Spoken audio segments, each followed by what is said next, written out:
মাকে হারানোর পর বোঝা যায় মায়ের কথা। যে সকালে তুমি ঘুম থেকে উঠতে মায়ের ডাক শোনার জন্য, আজ সেই ডাক চিরদিনের জন্য থেমে গেছে।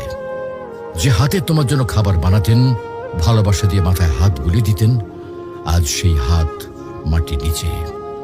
যখন মা বেঁচে ছিলেন তুমি হয়তো বলেছ, মা আমি ব্যস্ত আছি, মা পরে কথা বলবো। কিন্তু আজ তুমি সময় পেলেও আর সেই কথা শোনানোর মানুষটি নেই।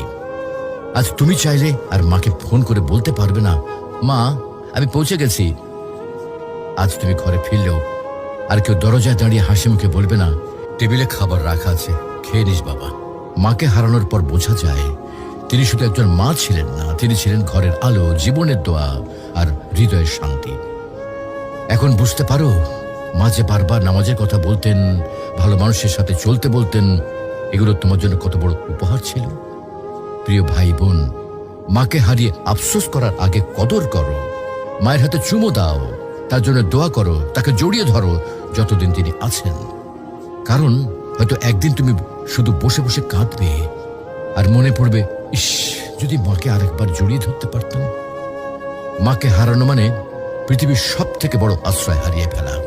তুমি যখনই সময় পাও তোমার মায়ের সাথে সময় দাও, মায়ের জন্য দোয়া করো।